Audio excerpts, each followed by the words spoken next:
Foundation has convened local stakeholders and individuals with lived experience, and the Connecticut Department of Children and Families embarked on a co-design process to end the need for group placement. The committee understands that families and children will have needs requiring congregate settings for treatment care, and this work centers on keeping children in communities and with families whenever possible.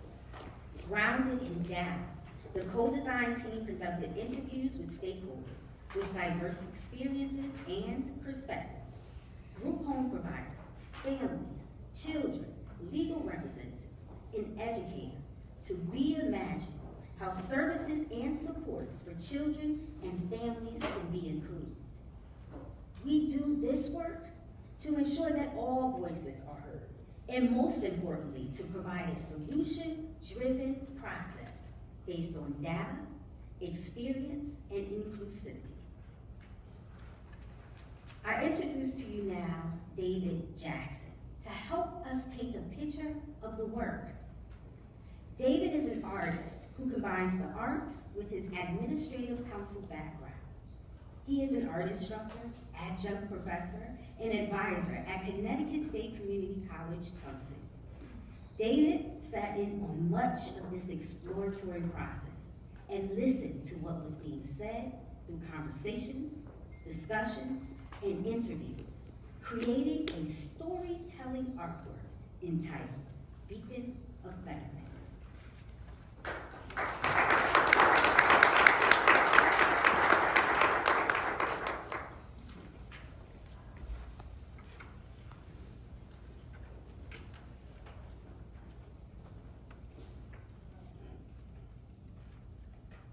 It's an honor to be here with everyone, especially to present such a, in my opinion, quite powerful and profound piece throughout my career. So the Beacon of Betterment, Rectifying the Journey Home, represents the voyage for not only our adolescents, primarily in our youth, but also for our families. It's a multifaceted piece that talks about what happens when families are identified for perhaps being misconstrued for neglect and mistaking that for poverty. And that's what you can see here in the forefront as the father is hugging the children there in front of him, and you see the groceries that are rolling out from the bag.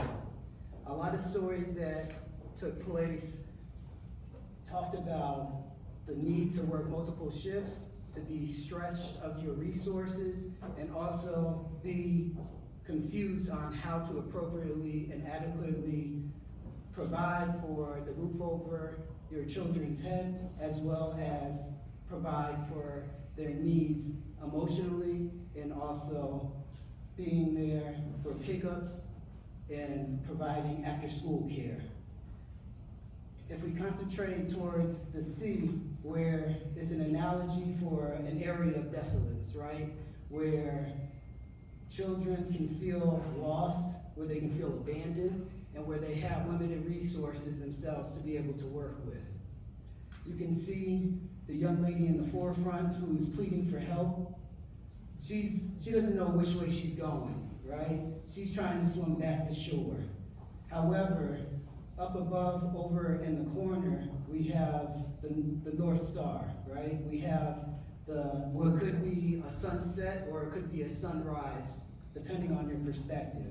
A day that's opening or a day that's ending, depending on what you've exhausted throughout the day.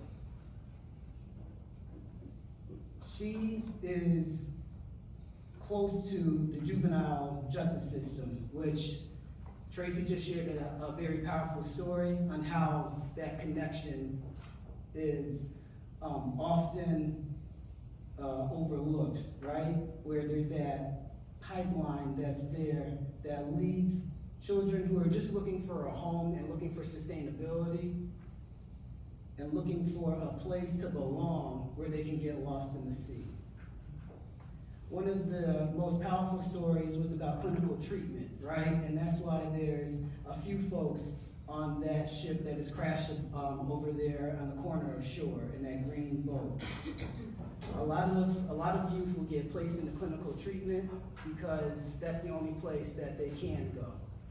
Where there were a lot of stories for family members that were estranged and that would love to take their youth in and that were familiar, whether they be cousins, nephews, grandparents that want to take in their grandchildren. They're stretched and they don't have the ability to, or they may not have the mentorship in order to develop them, right? A lot of youth, though they may find connection within their providers, right? Whether it be their caseworkers, a lot of times they can be told that you have to act a certain way in order to be taken into a particular home. They feel threatened that way, right? That goes against what they're looking for. They're trying to find some area of respite and resolve, not only for the short term, but for the long term. This usually leads them to panic and also continue that feeling of abandonment. These are the type of feelings that need to stop, right? And that we need to acknowledge in order to take care of our youth because they're our future. Just like all of us, if we can think back when we were adolescents and we were teens, right? And at our most insecure points of our lives, it's the time that we need the most guidance. Although the baby that's back there and that is almost close to shore, they may appear to be the most vulnerable. In actuality, it's probably the teens that are out there that are suffering, right? They often get overlooked. Where we do a pretty good job and we've turned around the issues here in Connecticut. We are one of several states who had very low numbers when it came to placement. Luckily, the commissioner was able to spearhead courageous and innovative ways in order to, quite frankly, dismantle what we were accustomed to and rebuild it to a great degree. In that same regard, we know that we have work to do, right? And so that's what the blueprint over on the left stands for, is what are we working with at this time and how can we maximize the potential that's there and really challenge ourselves to have these tough conversations, embrace what's going on, embrace the folks that are out there that need our help, and how do we get them to shore. Lastly, I just want to point out in that corner, we have the lighthouse, right? It stands for the beacon, to lead the way. It also has a flag that's being wrapped around it that shows that embracement. It has a welcome sign in the forefront over there on the rocks because everybody needs a home to belong to. For those that are in Black and brown communities, there's, again, just like we witnessed during COVID, that disparity in the numbers, right? Where there's even more grave danger that's out there for folks that feel like they don't have any sort of foot or grounding to walk on. No place, no guidance in order to find refuge.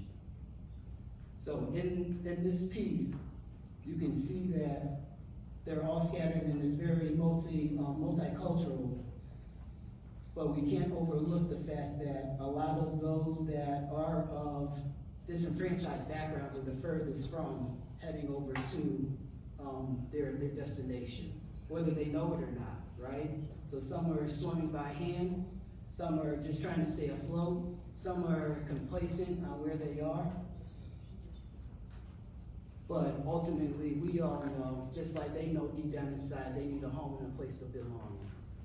So this is, again, Beacon of Betterment. There is the postcard, the enlarged postcard that is in your folders that I'll draw your attention to. It has a synopsis of what I just touched upon, but there's an extended version also if you scan the QR code.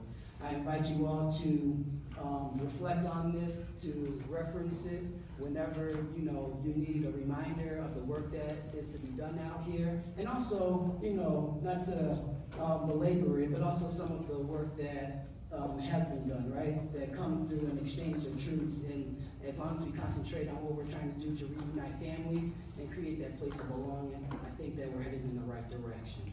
Thank you so very much.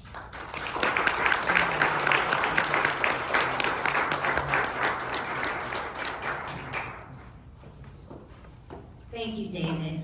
Before I move on, I also want to acknowledge Jazz Snell, who actually flew in from the Annie Casey Foundation, and she has been supporting this work and contributing to this work for the past year. So thank you so much for joining us.